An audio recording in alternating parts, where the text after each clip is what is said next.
Well, I wanted to go in the agency business, New York, and there was only one agency I wanted to work for, and that was Young and Rubicon. I was tremendously impressed by them, and by Raymond Rubicon in particular. I wanted to work there, but I didn't think I could ever get a job there. I had no qualifications, no credentials. I didn't even dare ask. So the only alternative was to start my own, which is what I did.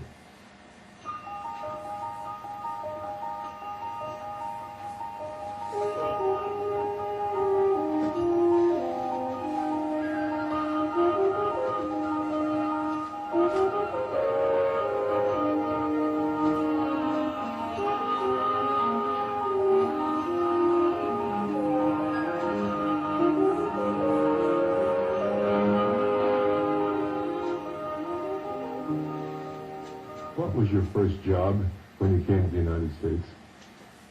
I had terribly good luck. I had to get a job in a hurry because I was staying at the St. Regis Hotel and I only had $10 left. And I was offered a job by George Gallup, Ted Gallup. He hired me to go to Princeton and do some research for the motion picture industry. The greatest break I ever had in my life. If you ever go to a country that you don't know anything about to work, start by getting a job in the local Gallup poll. You'll learn a lot from it about the people who live in the country, the natives, and what makes them tick and what their habits are and what they think. That happened to me. I got working for Gallup at Princeton. What did you learn from Gallup that was most helpful, David? Oh, I learned so much from Gallup.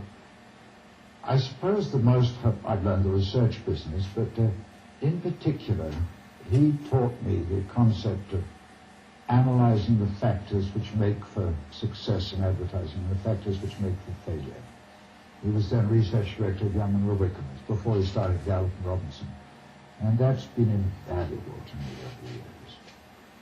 Do you think your research background conditions your creative? And how, yeah. And how. See, when we started Ogilvy and Mather, we were nothing. We were about that big. Now we've got to be distinguished for something. The only thing I knew about was research. I said, we'll specialize in creative research, which is what we did at the beginning. And ever since then, the research input into our creative operations has been tremendous. It's too much nowadays, but it's a fault on the right side. Is that right? Well, tell me, how and why did you start your own agency? How and why did I start my own agency? Well, I wanted to go in the agency business, New York, and there was only one agency I wanted to work for, and that was Young and Rubicon. I was tremendously impressed by them, and by Raymond Rubicon in particular. I wanted to work there, but I didn't think I could ever get a job there. I had no qualifications, no credentials. I didn't even dare ask. So the only alternative was to start my own, which is what I did. But my admiration for Young and Rubicon still prevails undimmed to this day, 100 years later. When did you feel that Ogilvy and Mather was really beginning to be a successful agency? Oh, about a month ago. I saw the billings figures, and advertising agents saw that Ogilvy and Mather had gone up to 5th place. So it dawned on me that it was a successful agency. It's 25 years after we started, and I think that it takes about 25 years to build a good, successful, stable agency. You can't do it overnight. But there it is now, and I feel like an old dog with a puppy. I don't recognize it as my son anymore. I feel curiously detached from it, because it's grown beyond me, and it's now very successful. Tell me. For many years, you know, John, I was terrified. I lived in terror that it would blow away. We were going very well. We were very successful. I didn't realize at the time how successful we were, how strong we were. And I thought, every day it's going to blow away. Something's going to happen. We're going to lose a big account. We'll start a run on the bank. And occasionally we did lose a big account, but it never started a run on the bank. I was always terrified. Now I'm not any longer. You built your top staff by recruiting from agencies. Do you still hire people from other agencies, or do you expect them to be homegrown? Well, I haven't hired anybody for years, but we're recruiting, we're promoting almost entirely from within now. We almost never go outside at high levels. I think it's a pity. I think that from time to time it's a good thing for an agency to refresh its bloodstream by bringing somebody in from another company, another area, another discipline, even another agency. It's almost all homegrown now, promotion from within. Of course, in the early days, we had no choice. You can't promote from within if there's nobody within. What probably distinguished the agency most in its early years was its distinctive creative work. Can we look at some of it now? Beginning with the Guinness Guide to Oysters. I was the research director in our agency, and I'd never done any creative work, and we had to do an ad for Guinness and oysters. And I was going home. I lived in Old Greenwich, Connecticut in those days, and I was on the train going home one night, and I suddenly had an idea for an ad, which was to be a guide to oysters. And I was so astounded that I would have an idea that I got out of the station, out of the train at the next stop, and called in the office and said, "You won't believe it, I've had an idea." And this was my first advertisement, the Guinness Guide to Oysters.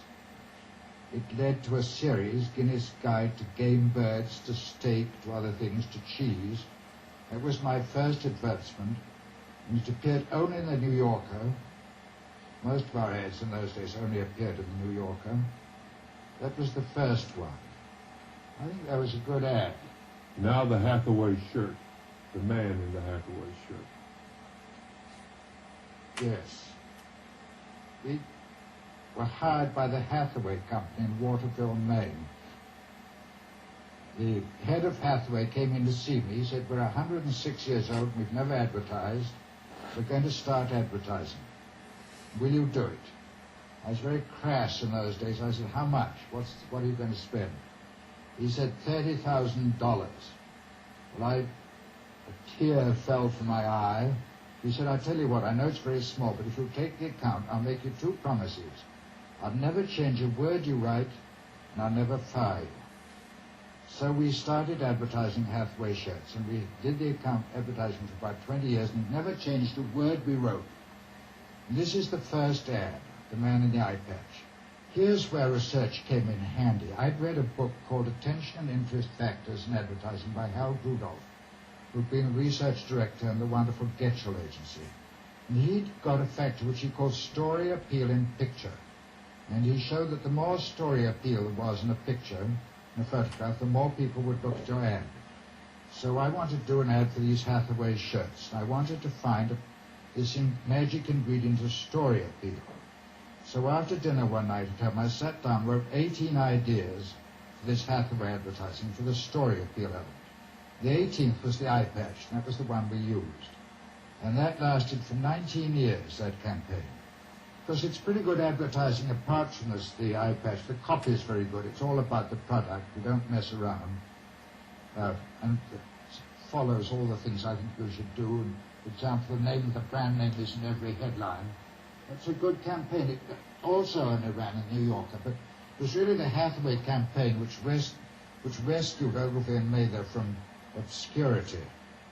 How about the Schweppes campaign? The man from Schweppes is here. That came shortly afterwards. Schweppes decided to invade the United States market, and our client appeared, an Englishman who was going to manage the office in New York, called Commander Whitehead, who'd left the Navy shortly before.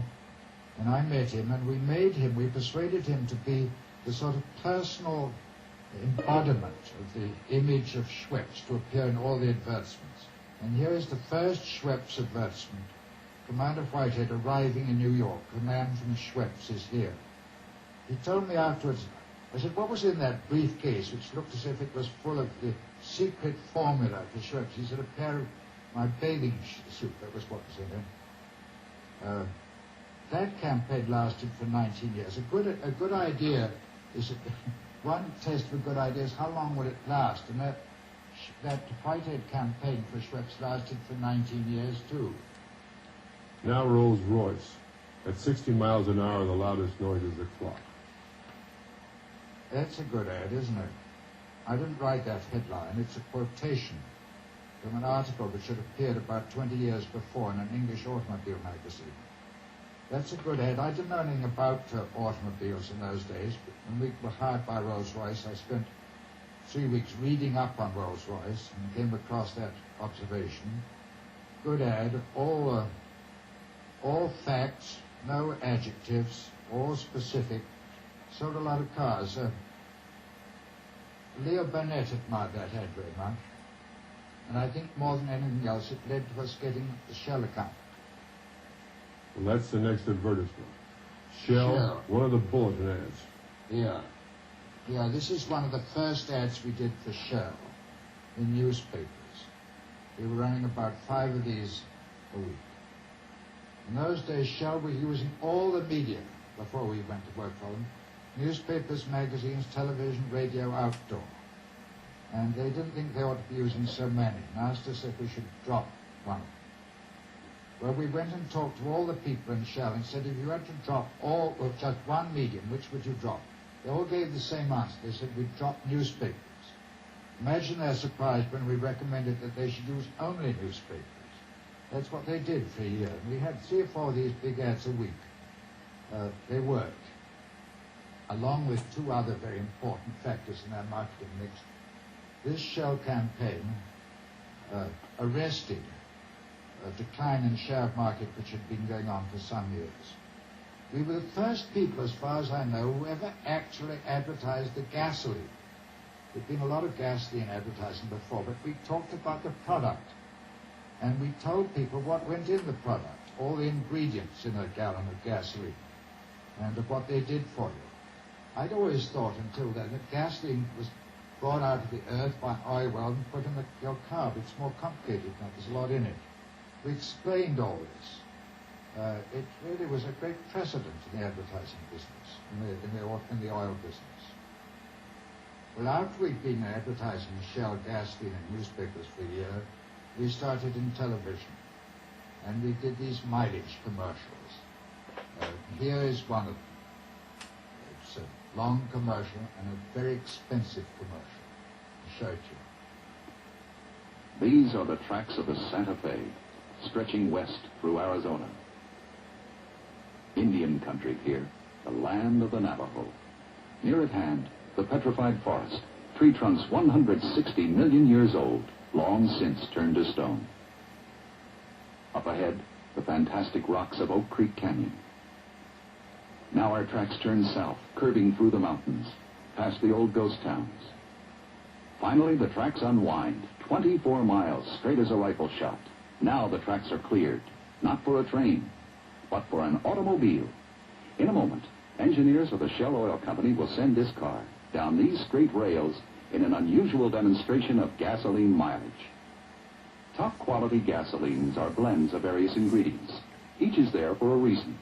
We're about to demonstrate a mileage ingredient called platformate.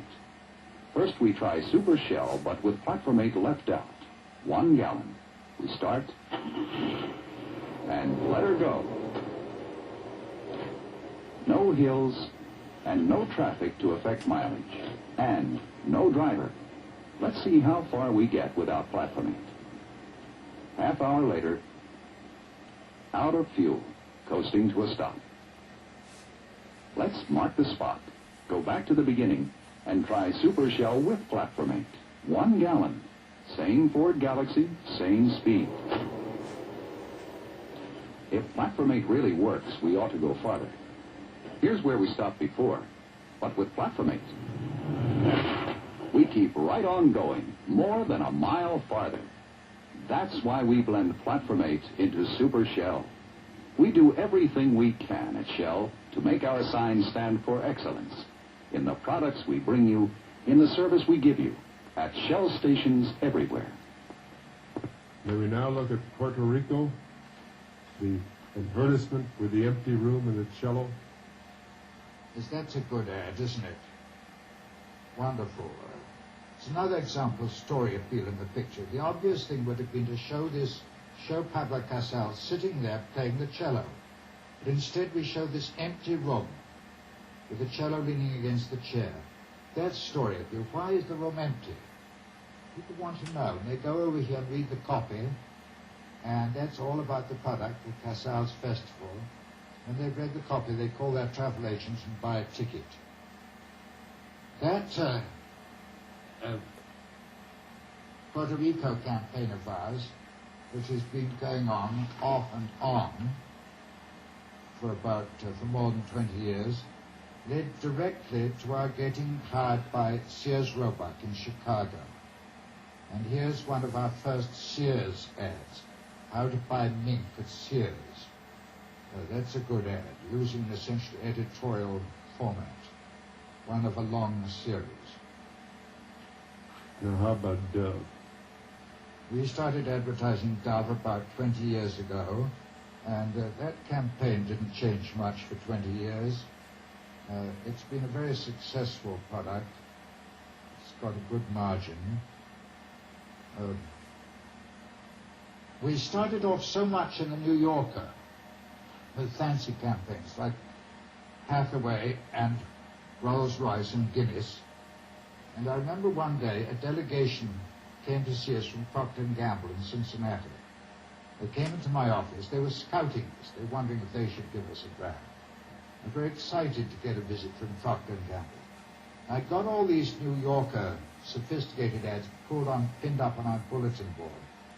And the Procter people kept on looking. I thought, oh my God, there goes the ball game. They'll never hire us. They'll think we're only good advertising to the carriage trade. I said, don't look at those ads.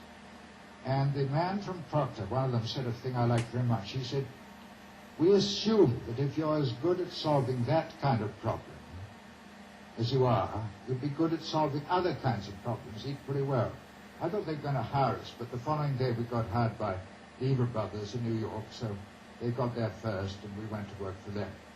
Of course, they had the great advantage that Lever Brothers is in New York and Cincinnati is a long way away. In those days, you went there by train, it took forever, so I didn't have to go to Cincinnati for the rest of my life, 2 or 3 times a week. Can we see some commercials you've liked? Beginning with the Maxwell House percolator commercial. I'm glad you'd suggest that. That's one of my favorites. Marvelous Maxwell House commercial. That ran on the air for years. Here it is. Smells good ground coffee. That's Maxwell House coffee.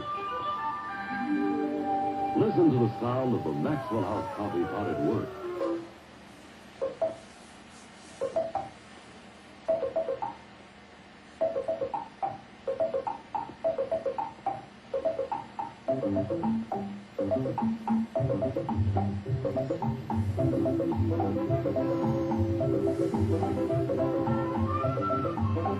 Pour a cup of this good-smelling coffee.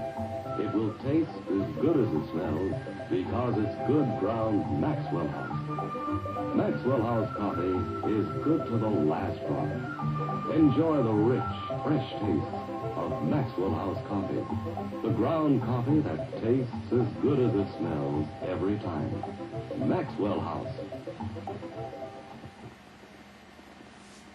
You know, there isn't too much difference between various brands of coffee. The one which gets the biggest share of market is the one with the best image.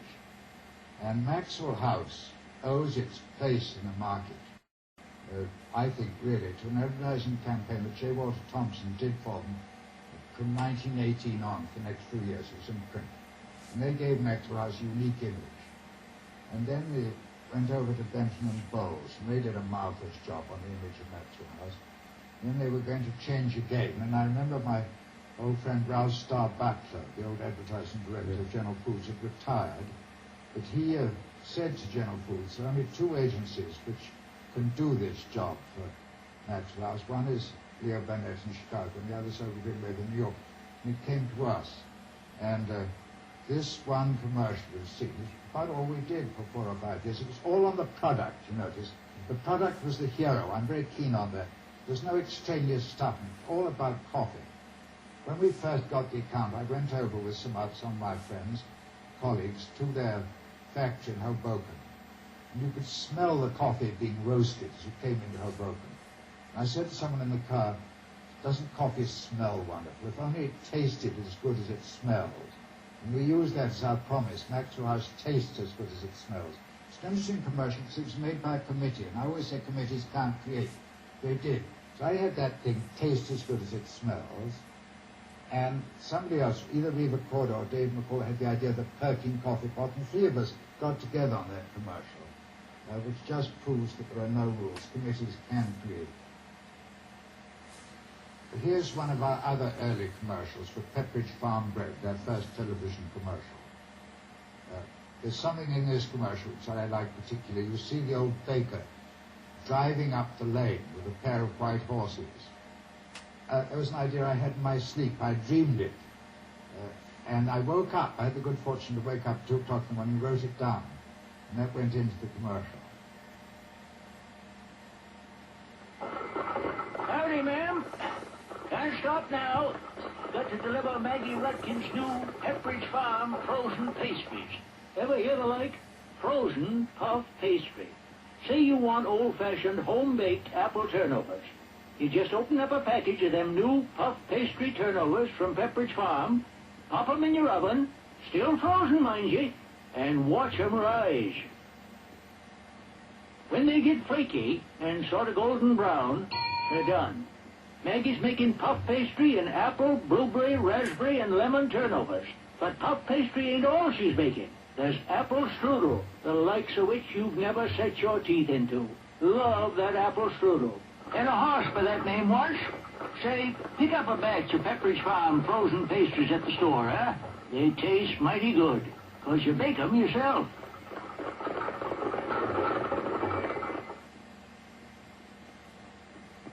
Now we're looking at the nationwide insurance commercial, the burning house. Yeah, John, it's awfully hard for me to pick 1 or 2 commercials from all the hundreds, thousands we've made. But this nationwide commercial, I personally like very much. I find it very moving. It's real, it's true, it actually happened. It's the actual house, it's the actual owner of the house. Watch it.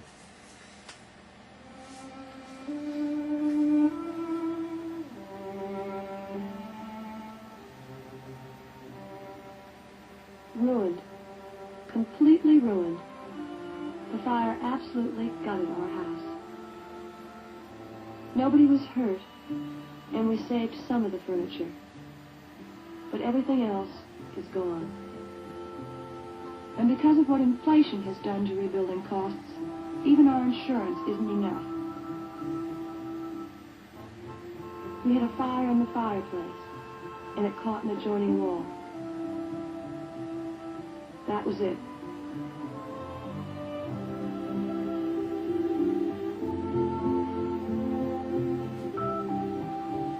I had just had a baby. This was her nursery.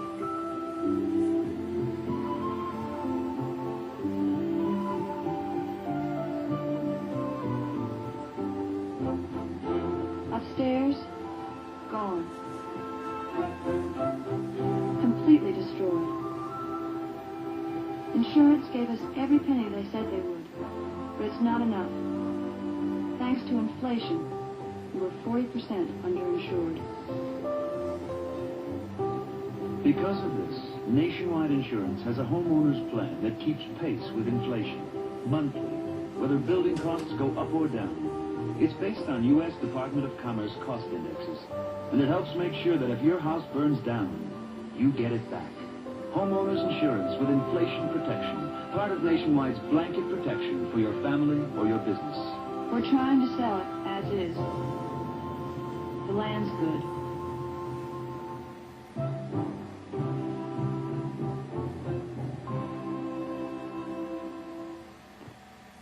In your experience, where do creative people come from? It's a very good question, because success in the advertising business depends more than anything else on your ability to pick good creative people, fertile, talented creative people. How do you identify them?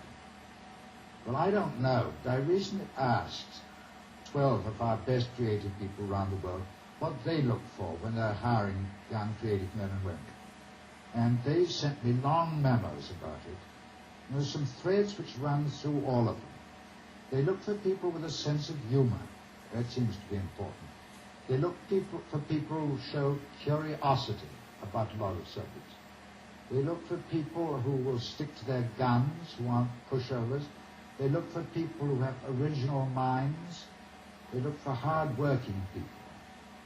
I always look for people who are interested in advertising and who've read about advertising. They're articulate on the subject. Who don't do it because it's the only thing they can do. But there are many other things we look for. It's a long list. And it's still very difficult. Do you think creative skill can be taught? Up to a point, yes. You can teach people their trade. You can teach people what factors make for success, where to look for good ideas, what things to avoid because they don't work.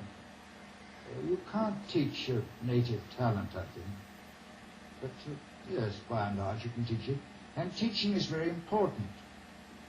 Most teaching, when I first came into the business, most teaching agencies today is what's called on-the-job training. You're supposed to learn as you go along from your boss. If your boss doesn't know anything, how the hell can he teach you anything? Is generally the case. And advertising is being taught, certainly in our outfit today, in a more formal way. We've organized our corpus of knowledge into a series of audio-visual presentations we call Magic Lantern shows. And I find that a very useful teaching aid. Well, yes, you've gone probably farther in codifying your ideas about the creation of advertising, making it effective than almost anyone else. Do you find this as acceptable to writers and art directors? Well, John, first of all, I must say they aren't my ideas. We spent a king's ransom on researching the reaction of consumers to advertising. And from that we distill factors. And what we're telling people is not my ideas. We're telling how the consumer reacts to different stimuli. What is the second part of your question? Is it acceptable to writers and art directors? Well, it's acceptable to some, and it's anathema to others. And if it's anathema to the ones they don't like, it's good luck to them. They can go work somewhere else. But I think most good creative people have a burning curiosity. And if we can tell them what works and what doesn't work, they're happy to know and find out. Some do resent it, some resist it. I don't quite understand why. It's something deep within them. It's unconscious. Recently, I was talking to a copywriter who told me he'd never read a single book about advertising. He would prefer to rely on his own instinct. And I said, look here, supposing you've got an acute appendicitis. You have to be operated on tonight. Would you like to have a surgeon who's read some books of anatomy and knows how to do that operation, or would you prefer a surgeon who refused to read all books about anatomy and relied on his own instinct? Why should a manufacturer bet his money, perhaps the future of his company, on your instinct? And I've found always that the best creative people are the ones who study it the most and are most interested in our codification of principles, which of course changes all the time, but not as much as you'd think. Let me ask you, in picking creative people, does academic background matter? Claude Hopkins, who's had a great influence on me, has been in his grave for about 40 years. Claude Hopkins believed that anybody with a college education should be disqualified from creating advertising because he was a fancy Dan from college, automatically couldn't talk to the American mass market. Because since then, the American mass market's become much better educated itself, and you talk down to them at your peril. Education, I don't know. I like people with well-furnished minds. I don't care whether they got it in college or whether they got it selling newspapers or delivering milk. Education, I haven't got a college degree myself. I suppose it could be said that all Ogilvy advertising relies strongly on rationality, that is, detailed reason why advertising. I say this, if you're going to advertise a product, imagine that you're at a dinner party, and the woman next to you says, I have to buy a new car. Have you any advice to offer me? Which car should I buy? And I tell her that I think she should buy a Mercedes-Benz. She happens to be the one we advertise. And she says, why a Mercedes-Benz? Well, I don't sing to her in rhyming couplets or try and put a mirage of hidden persuasion over. I give her rational reasons why she should buy a Mercedes-Benz. I don't insult her intelligence. And when you advertise, you're talking to one consumer, one woman, or one man. And put in your ad what you would say to that person if they said, which brand should I buy? I started life as a door-to-door salesman in Scotland for kitchen stoves. I had to ring the bell, the housewife came to the door. I had to talk to her about my product and why she should buy it. It had a profound influence on me. And most brand selection is not done at the unconscious level, it's on the conscious level. Consumers know exactly why they're buying this product. Of course, there are some products for which you can't do reasonable advertising. It's difficult to do reasonable advertising for chewing gum and beer. Although beer, Todd Hopkins got a beer account, you know, and he wrote a 9-page solid copy at Schlitz about the period. But there are some things which you can't do reasonable advertising. It's hard to do it for cigarettes, it's hard to do it for beer. There are some situations where it's better to use emotion or humor or whatever it may be. But an awful lot of advertising can and should be reason why serious grown-up stuff. You know, the more you tell, generally, the more you sell. That's been demonstrated in research for department stores. David, didn't you once say, if you have nothing to say, sing it? Yeah, well, I hear all these singing song things on the TV. I can't hear what they're saying. The words are inaudible to me. I say to our people, if you insist on singing your advertising message, okay, record it and then play it to a few people. And then if you ask them, what did it say? And if they can't tell you what the music says, what the words say in jingle, try again. It's got to be intelligible. But look here, John, supposing you're a housewife, and I ring the bell of your door, and you come to the door, and I start singing at you. You'd think a lunatic was outside. Supposing you went into a store and want to buy a frying pan. You'd go up and say to the salesman, may I have a frying pan? He starts singing at you. What do you think? Well, we got some research on that. Generally speaking, in advertising, commercials with voice-over sound under the words don't do so well. I'm wrong about that. I know I'm wrong. It's perhaps because I'm so old. Almost all our commercials have music in them today. We've got a wonderful music director, and good luck to them. They're doing it better. What about the balance between creative and account executive? The balance between creative and account executives. Well, it isn't a balance. It's out of balance. In most agencies, including our own, and most offices around the world, the account executives outnumber the copywriters by a ratio of 2 to 1. If you were a dairy farmer, you kept cows, would you employ twice as many milkers as you have cows? In the agency business today, as far as I remember, only about 1 in 10 of the employees is in the creative department. I just don't think that's right. Incidentally, John, I don't believe in this specialization. Who said that there's one breed of cat which is an account executive, and then there are the creative people? They're quite different. This has been perpetuated by both sides for years. It's nonsense.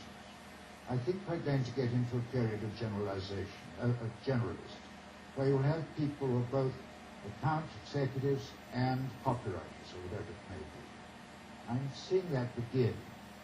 I think it's going to be forced on us. It's going to make life more interesting if for people in the business, if they're working both in the account side and in the creative side. And what about clients? After operating an agency for 25 years, how do you feel about clients?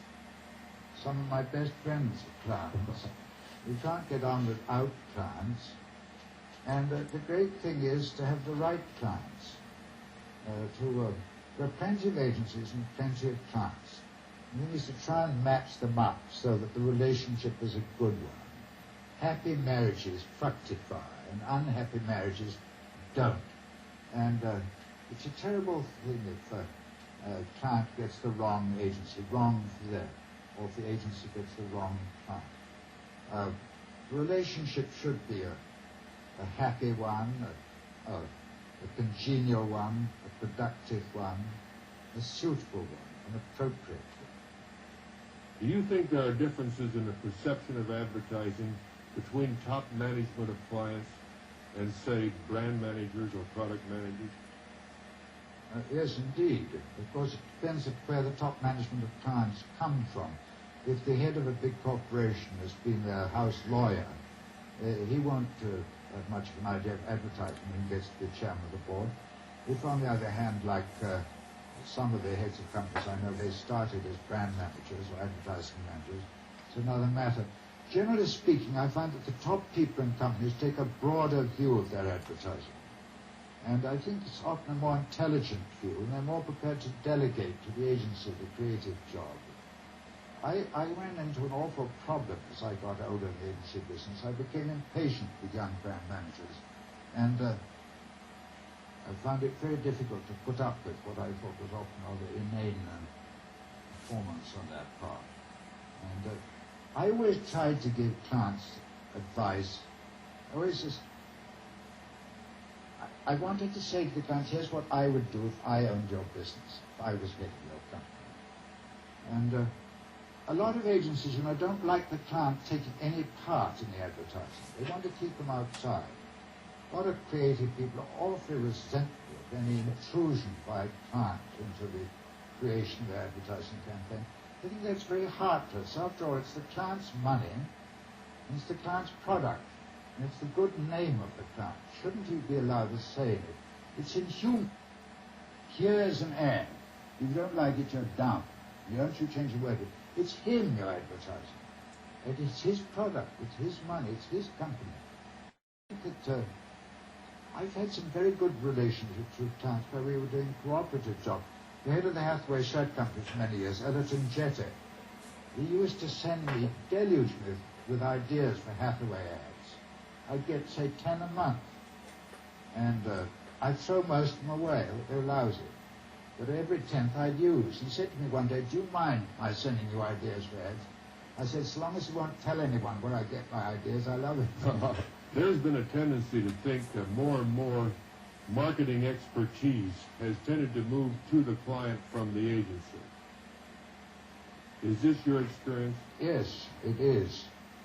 Because it started out like that. Years and years ago, all the marketing, the word didn't exist in those days, was done in the client organizations. The agencies just did ads.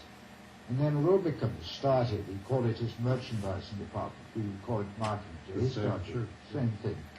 And for the last few years, the clients have been taking it back. And of course, we're all recruiting from the same pool. In the agency business today, we go to the Harvard Business School, Northwestern, Wharton, wherever it may be, and recruit. And our clients go to the same place and recruit the same people. And the clients, brand managers, product managers, and the agency account people are interchangeable. And more of it is, I don't know if this is going on, if it's getting more, but it certainly is truer today than it was 25 years ago. The clients are doing more of it, and the agencies less of it. Is it a good thing?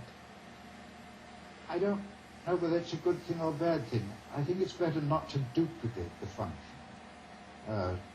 We're pretty sure who is responsible for what.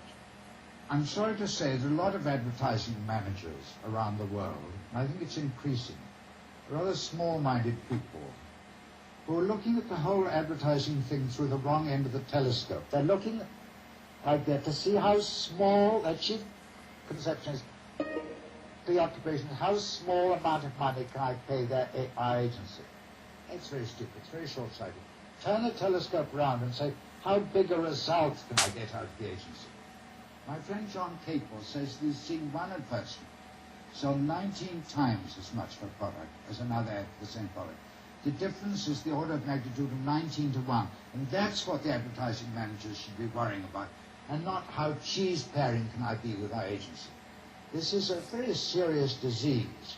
And the advertising managers who play that wrong end of the telescope thing, how little can I pay the agency, they do their companies irreparable damage.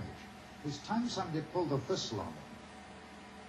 You didn't originate the fee system of compensation, but you clearly preempted the protagonist position. How do you feel about it now? I tell you why I preempted the protagonist position. When we got the Shell account, we were asked if we would handle it on a fee. We were told we had to handle it on a fee.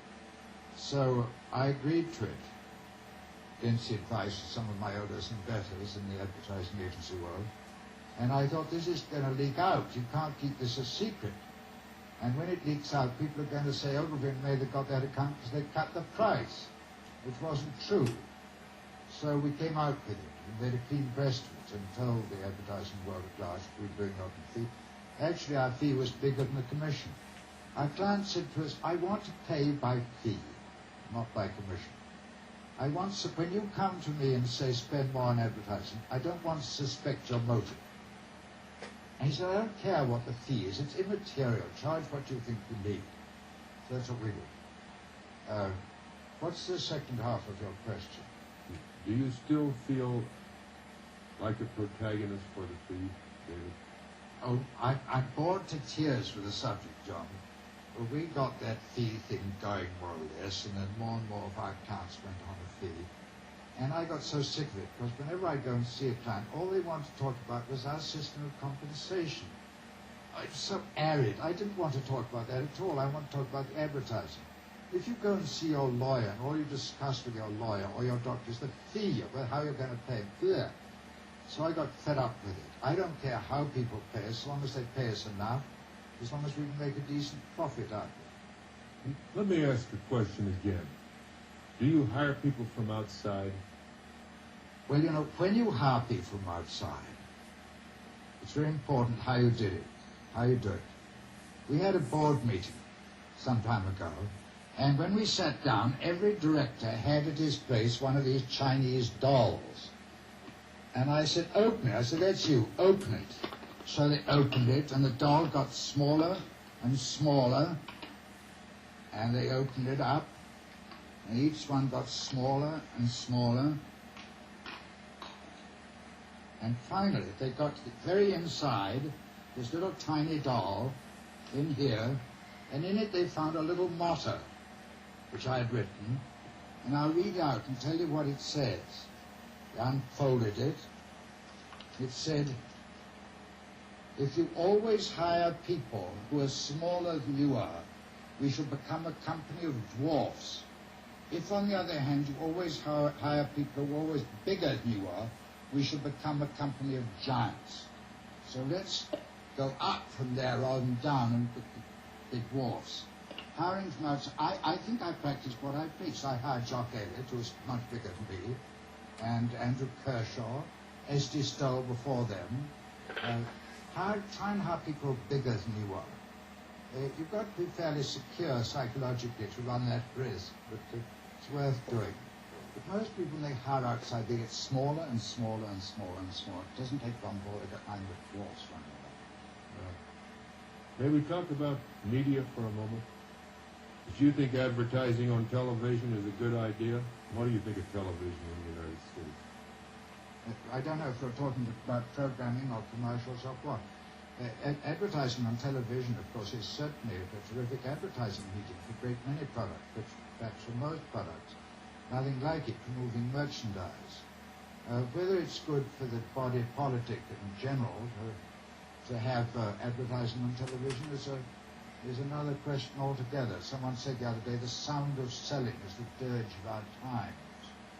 And if you've got the box on for 4 or 5 hours a day, which is what most people have, they're simply deluged with commercials, and I don't particularly care for it. The interruption of wonderful programs with commercials, I don't much care for it.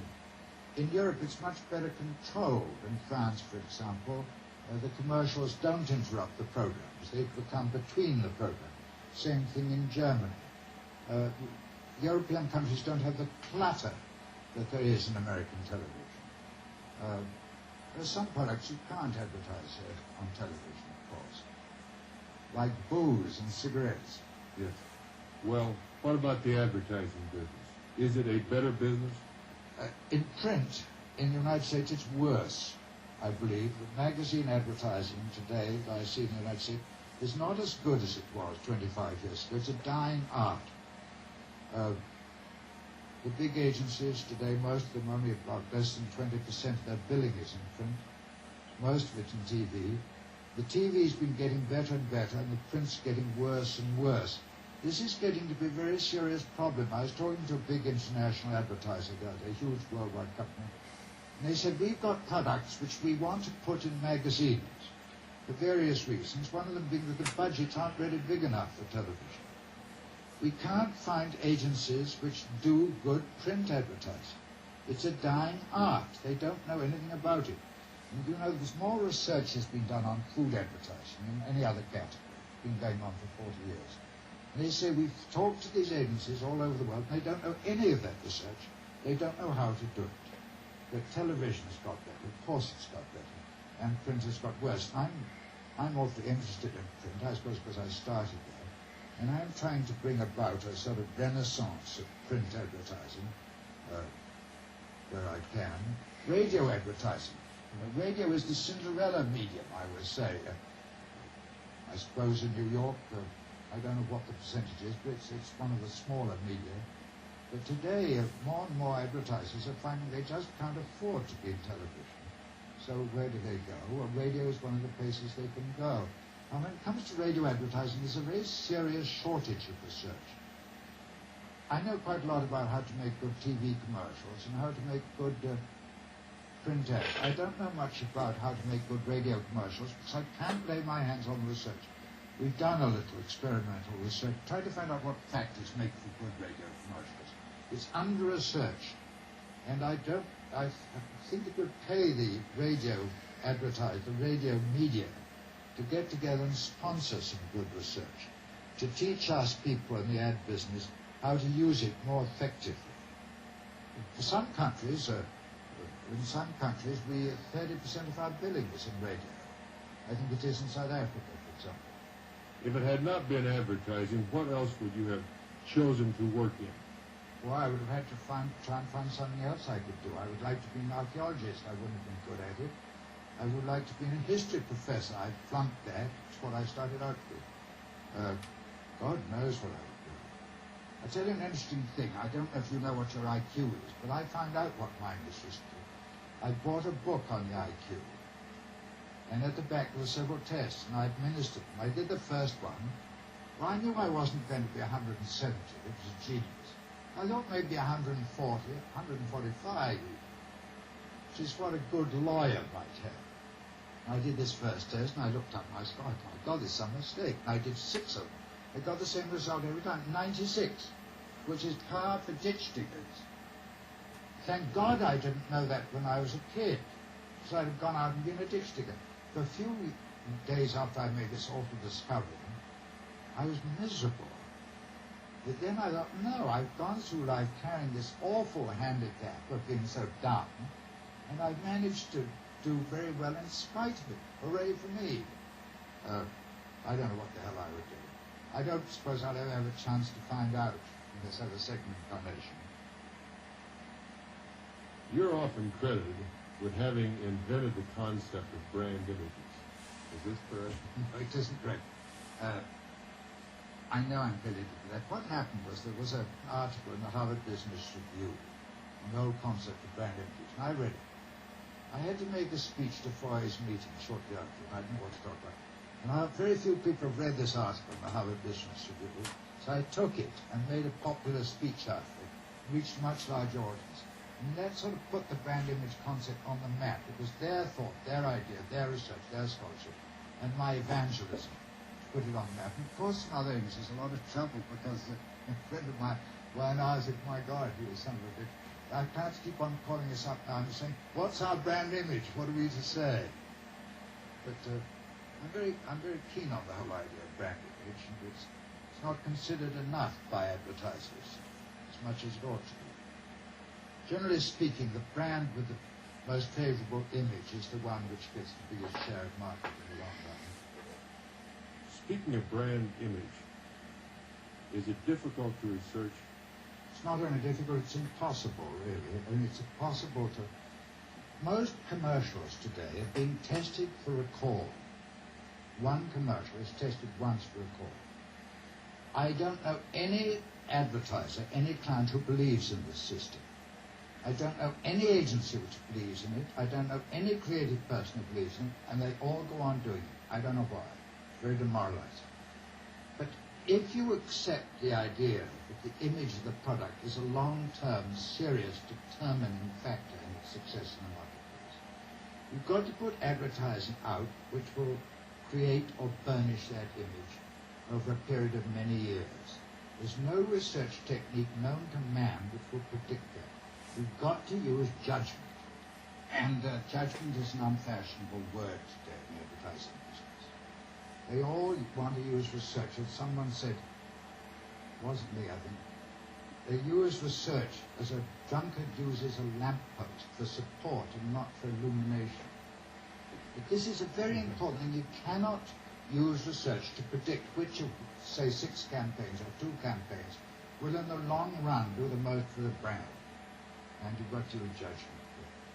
And there again, I think it's not a job for kids that. I think that the more mature, more experienced advertising people, like the heads of public companies and the old geezers in the agency business like me, probably have a better judgment for long-term effects of an advertising campaign than the beginners.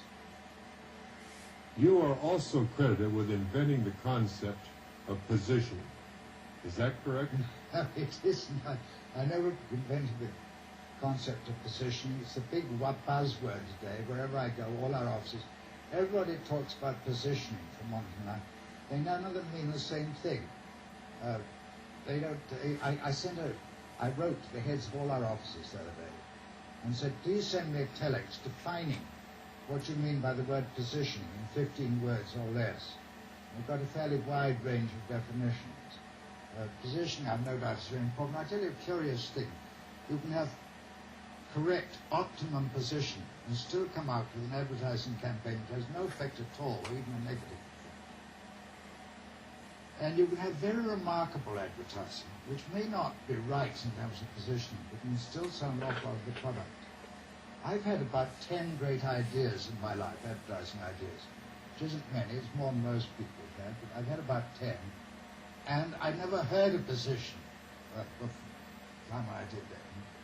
But it's sort of the great thing today. It's all the rage. It's all the fashion, position.